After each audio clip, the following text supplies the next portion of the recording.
विश्व ने अपने इतिहास में ऐसे बहुत सारे युद्ध और महामारी का सामना किया था जिससे लाखों की तादाद में लोगों को अपनी जान से हाथ धोना पड़ा। आज ऐसी एक महामारी की बात करने वाले हैं जिसने दुनिया की एक तिहाई आबादी को अपनी चपेट में ले लिया था। नमस्कार दोस्तों, आज के वीडियो में हम आपको बताएंगे कि कैसे एक वायरस ने दुनिया की 5 करोड़ आबादी को खत्म कर दिया।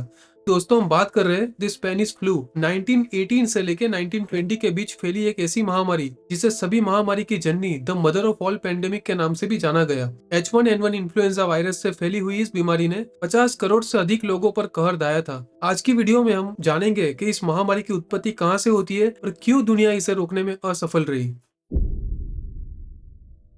दोस्तों, 11 मार्च 1918 में अमेरिका के कैंसास में स्थित फोर्ट रिले नामक सैन्य परीक्षण केंद्र में, जहां लगभग 26,000 सैनिक अपने परीक्षण के लिए मौजूद थे, वहां खाना बनाने वाली एक बावर्ची अल्बर्ट गिचेल की तबीयत अचानक बिगड़ गई। उन्हें काफी तेज बुखार था, साथ ही गले में सूजन और पूरे शरीर में दर्द की शिकायत थी। जब वो अपना इलाज करवाने के लिए नर्स के पास पहुंचे, तब उनका बदन बुरी तरह तप रहा था और उन्हें लगभग 103 डिग्री का बुखार था। गिचेल के जाने के कुछ देर बाद ही वहां ली डार्क पहुंचे, जिनके अंदर भी कुछ ऐसे ही लक्षण पाए गए। अगली बार एडोल्फ हर्बी की थी और इसके बाद लोगों का आना बढ़ता ही गया, जो खत्म होने का नाम ही नहीं ले रहा था। मगर क्या गिचेल इस महामारी के पहले मरीज थे? इस बात पर आज भी कोई सहमति नहीं है। खैर, जैसे जैसे यह बीमारी फैल रही थी, इसने अलग अलग कैंप्स के कई सारे अमेरिकी सैनिकों को अपनी चपेट में ले लिया। विश्व युद्ध के कारण धीरे धीरे ये सारे अमेरिकी सैनिक युद्ध के लिए यूरोप के अलग अलग युद्ध भूमि में पहुंचने लगे और इस कारण यह बीमारी सैनिक कैंप से निकलकर पूरे यूरोप में बुरी तरह से फैल गई। फलस्वरूप इस खतरनाक महामारी ने लाखों लोगों को अपनी चपेट में ले लिया।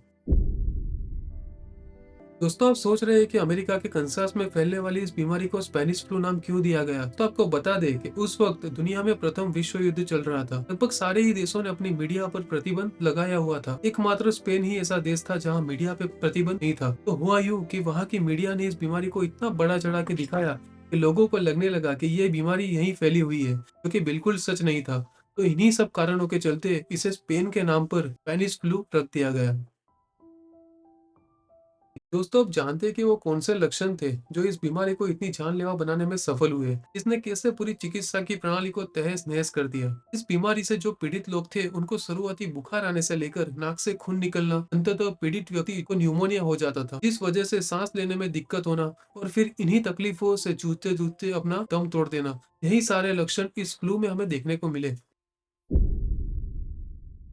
दुनिया के लगभग हर कोने में फैलने वाली इस बीमारी, जिसका भयावह रूप सारा विश्व देख चुका था। लेकिन आपके मस्तक में यह प्रश्न जरूर आएगा कि ये इतना तेजी से फैला क्यों? इसे सही समय पर रोका क्यों नहीं गया?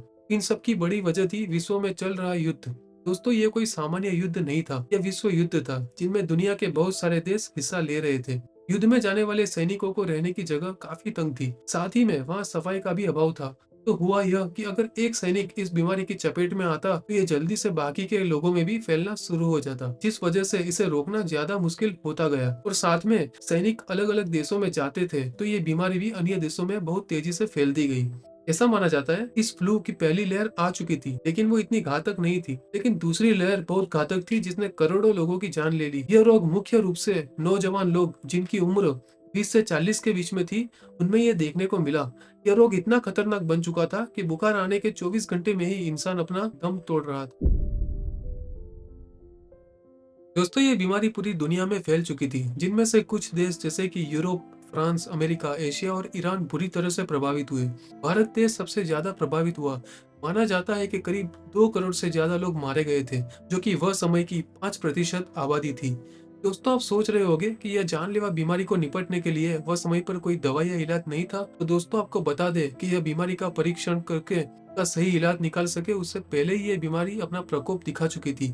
वह समय पर चिकित्सा में, टेक्नोलॉजी में काफी कमी थी। ना कोई एंटीबायोटिक थी, ना कोई वैक्सीन, और साथ ही में इतने ज्यादा लोग इस बीमारी से जूझ रहे थे, तो नर्सिंग स्टाफ और डॉक्टर्स की बेहद कमी देखने को मिली। इन्हीं वजह से इसे रोक पाने में हम सफल नहीं रहे। इस फ्लू की वैक्सीन को सन 1940 में बनाया गया। दोस्तों, 1918 से 1920 तक चलने वाली इस महामारी का अंत हमें 1919 के मध्य से देखने को मिलता है। यह माना गया कि इस फ्लू की असर धीरे धीरे कम होती गई। यह फ्लू में वक्त के साथ काफी परिवर्तन आए, इस कारण से यह पहले से काफी कम जानलेवा हो गया था। तो दोस्तों, आज का वीडियो बस यहीं तक। ऊपर वाले से जरूर प्रार्थना करेंगे कि आने वाले भविष्य में दुनिया को कभी ऐसी महामारी से जूझना ना पड़े। मिलेंगे जल्दी। नमस्कार।